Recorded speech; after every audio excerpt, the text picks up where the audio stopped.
Hey, this is Jay Lee. Hope all is well. I just want to thank everyone who came over to our UFO sighting event on September 25th.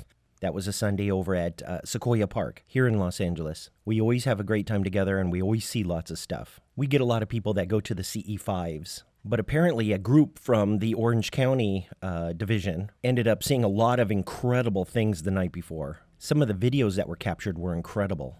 It's always fun listening and sharing stories. So we ended up seeing objects heading in every direction, not just the onshore breeze ones heading east. As usual, many of them showed up from great distances. You could barely see them. And then they moved away from us and disappeared. So if you did see them, you'd only see them for 30 seconds.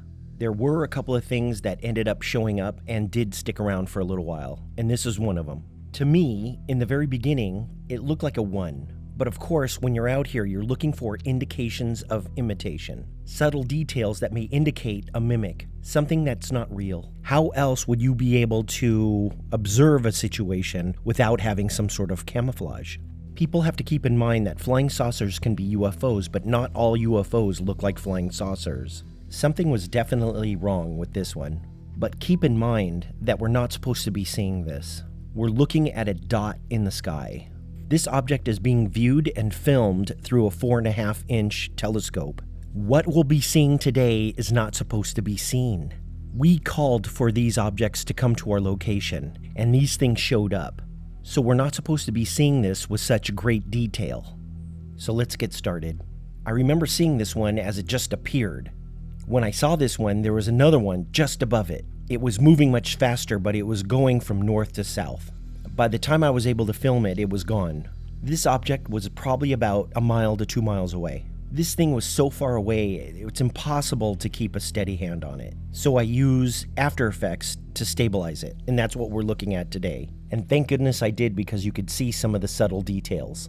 As you could see, this object rotates slowly. And like I said before, it kind of looked like a 1 to me, but you notice that there was a half tether on it. You'd have to think that why would someone cut the tether? And even the tether does weird things.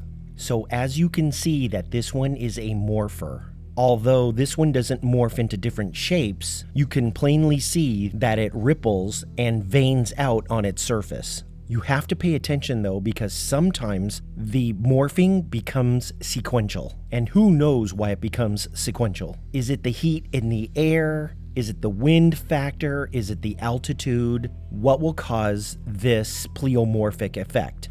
Anyway, it's very fascinating. As we watch together, notice that at times there's a split in this object. An elongated gap forms, and notice the bulbous top of this object almost seems to elongate and forms a beak-like formation. The contortions of the base seem to be letting us know that this is not normal and exhibiting its way of revealing itself to those who are paying attention. This one stuck around for about 20 minutes. It wouldn't go away like many of the others. Maybe it was telling us something. Maybe it wasn't afraid and visited us before. And notice the tether. It becomes bulbous in a couple places. Tethers just don't do that. So here's the question, does this thing look more biological or mechanical? We're used to seeing biological mimicry, some sort of camouflage, especially things that like ripple. But if they're biological, why do they come when we call for them? Wouldn't that be something that a mechanical device would do? For example, if we wanted to spy on some sort of aboriginal tribe over in the Amazon jungle, we'd have to set up cameras. It would have to be mechanical. Are we looking at some sort of mechanical observational device with a short antenna? If we were to set up cameras, would we make them look like cameras? Of course not. We would make sure that the cameras would blend into the background and would be unnoticed. We would have to camouflage the cameras. Why? Because if they're recognized, they would end up getting dismantled. So the camouflage would be used so it wouldn't get attacked or bothered, probably by birds or us. Hiding observation equipment that looks like balloons is brilliant. I just want to know why the morphing. Is this like a radar? Anyway, watch the rest of the video, and at the very end, there's another little object that I ended up capturing. It's kind of an interesting thing. Anyway, I'll see you guys next time.